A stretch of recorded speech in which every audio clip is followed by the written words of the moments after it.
दोस्तों नमस्कार। दोस्तों आज विषय चुना गया है कि अगर आपसे कोई ऐसा विक्रय पत्र निष्पादित हो गया है जो किसी ने धोखे में रख करके, या कोई ऐसा दान पत्र है जो धोखे में रख के करा लिया गया है, कोई धोखे में रख के वसीयत करा ली गई है, या आपने उसको नहीं किया है, किसी दूसरे व्यक्ति ने कर दिया है, फोटो नाम पता आपका लगा दिया है, या ऐसा कोई मामला जिसमें उसने आपको चेक दिया था या पैसा दिया था अधूरा है, फर्जी जाली नोट दे दिए हैं, गया था 1 बीघे जमीन लिखवाने, लिखवा लिए 5 बीघे। तो इस तरीके का कोई फ्रॉड हुआ है आपके साथ और आपसे कोई ऐसी लिखत, कोई ऐसा कॉन्ट्रैक्ट करा लिया गया है और रजिस्टर करा लिया गया है, चाहे वो बैनामा हो या वसीयत हो या कोई दान पत्र हो या और किसी प्रकार का एग्रीमेंट हो। तो दोस्तों ऐसे एग्रीमेंट को आप न्यायालय की सहायता से रिजेक्ट कैसे कराएं, समाप्त कैसे कराएं, शून्य या शून्यकरणी कैसे कराएं। कभी कभी ऐसा होता है कि आप बुजुर्ग व्यक्ति हैं या आपके घर का कोई सदस्य है, उसके नाम से कोई कृषि योग्य भूमि है और उस कृषि योग्य भूमि में पता चला कि उनका अंश 1 बीघा है या 2 बीघा है, और जिस व्यक्ति से कोई बात हुई है तो 1 बिस्वा जमीन की बात हुई है, लेकिन वो बैनामा कराने जाता है तो पूरा 1 बीघा लिखा लेता है। पैसा आपको 1 बिस्वा का मिल रहा है, 1 बिस्वा की बात हुई थी, लेकिन जमीन पूरी 1 बीघा लिख जाती है। ऐसी स्थिति में कम जानकारी में लोग बहुत परेशान होते हैं और वो बेचारे छटपटा कर रह जाते हैं कि अब हम क्या करें, और बहुत लंबे समय तक उनका झगड़ा चलता है। कभी कभी फौजदारी भी हो जाती है ऐसे मामलों में और मामला थाने पहुंचता है, थाने से कोई लाभ मिलता नहीं है, क्योंकि थाने वाले लोग, पुलिस वाले इस मामले में कुछ नहीं कर सकते क्योंकि ये सिविल मामला होता है। तो दोस्तों आज चर्चा करते हैं कि अगर ऐसा हो जाए, आपके साथ हो जाए, आपके किसी परिचित व्यक्ति के साथ हो जाए, तो उसको किस तरीके की रेमेडी मिले, कैसे उसको आगे की प्रक्रिया बढ़ानी है जिससे वो जमीन या उस जमीन का जो बैनामा था या कोई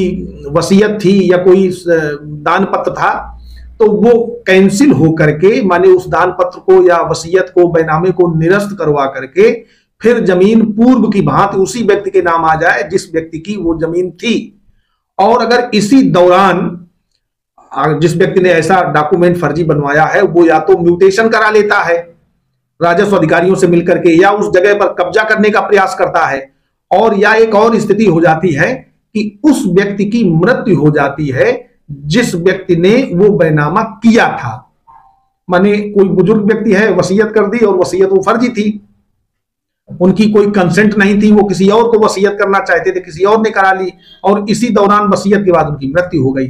तो ऐसे मैटर को चैलेंज कैसे करें, और क्या ऐसे मामले अगर चैलेंज किए जाए तो सफलता का प्रतिशत कितना है, कितने प्रतिशत लोग ऐसा मानते हैं कि वो सफल हो जाएं। क्योंकि बहुत सारे लोग हैं वो पूछते हैं कि ऐसा कहीं हो नहीं पाएगा और सफलता नहीं मिलेगी। तो दोस्तों मैं बताना चाहता हूं कि अगर आपके साथ गलत हुआ है, आपके किसी बुजुर्ग, आपके घर के किसी सदस्य या स्वयं आपके साथ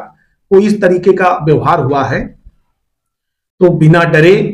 निश्चिंत होकर के आप सिविल न्यायालय आए, क्योंकि सिविल न्यायालय को ही ये अधिकार प्राप्त है कि ऐसी लिखत को या ऐसे किसी संदिग्ध दस्तावेज को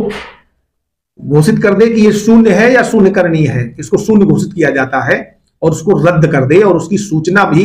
वहां के रजिस्ट्रार ऑफिस में भिजवा दे, उसका चाहे म्यूटेशन हो गया हो, चाहे कुछ भी स्थिति हो गई हो। तो दोस्तों ऐसे मामलों में एक एक्ट बनाया गया है, उस एक्ट का नाम है विनिर्दिष्ट अनुतोष अधिनियम 1963, माने स्पेसिफिक रिलीफ एक्ट 1963। इसकी एक धारा है 31। उस धारा के अंतर्गत ऐसी लिखतें या ऐसे इंस्ट्रूमेंट या ऐसे कॉन्ट्रैक्ट जो फोरफिटेड हैं, माने गलत तरीके से बना लिए गए हैं या आपको मिसगाइड करके बनाए गए हैं, बात कुछ और हो रही थी, लिख कुछ और दिया गया, आप उस समय सक्षम ही नहीं थे वो कॉन्ट्रैक्ट करने के लिए, या तो आपकी उम्र कम थी या आप मानसिक रूप से परेशान थे। तो अगर ऐसी स्थिति में कोई कॉन्ट्रैक्ट हो गया है तो उसको निरस्त कराए जाने के लिए सिविल न्यायालय में वाद दाखिल होता है, और उस मुकदमे में अपोजिट पक्षकार जिसको आपने पार्टी बनाया है, जिसने ऐसा कर लिया है, उसको समन्स जारी होते हैं। एडमिशन के बाद, समन्स मिलने के बाद जो व्यक्ति आता है उससे रिटन स्टेटमेंट, माने वो व्यक्ति क्या कहना चाह रहा है वो न्यायालय में देता है। इसके बाद में वाद बिंदु बनते हैं और उस व्यक्ति की जिसने वो दावा दाखिल किया है उस व्यक्ति की ओर से गवाही होती है, एविडेंस होता है उनका,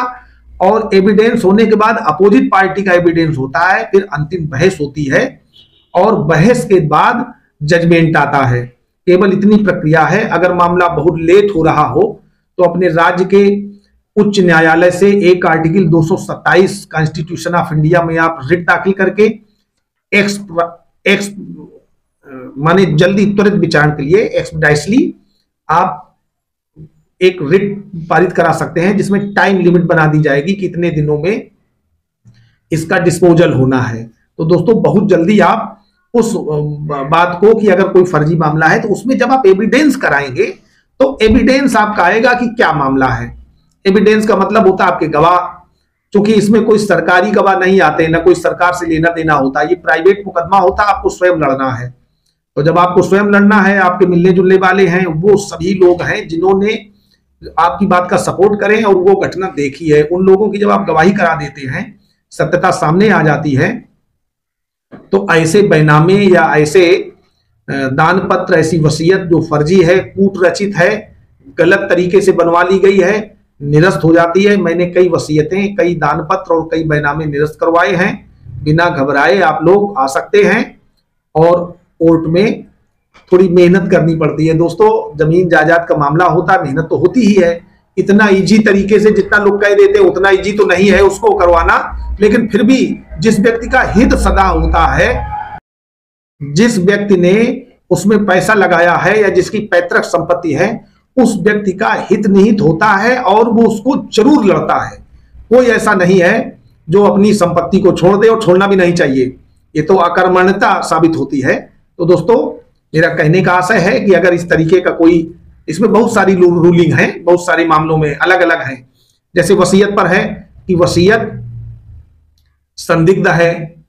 संदेह के घेरे में है। इसमें कई सैकड़ों रूलिंग्स हैं, नीचे से लेकर ऊपर तक, माने हर हाई कोर्ट की है और सुप्रीम कोर्ट की है। तो दोस्तों उसकी चर्चा बाद में करते हैं। अभी बेसिक कॉन्सेप्ट ये था कि अगर कोई ऐसा इंस्ट्रूमेंट या ऐसा कोई डॉक्यूमेंट बन गया है, संविदा हो गई है, जिसको आप रिजेक्ट कराना चाहते हैं, तो उसके फिर अलग अलग ग्राउंड है, ग्राउंड पे चर्चा किसी और वीडियो में कर लेते हैं। आज इस पे आता है किस धारा में और कहां जाना है, तो आप उसको करा सकते हैं। दोस्तों अगर वीडियो अच्छा लगा हो तो लाइक कर दें, अपने दोस्तों को अधिक से अधिक शेयर करें, और अगर हमारे चैनल पर नए हैं तो चैनल को सब्सक्राइब कर लें। धन्यवाद।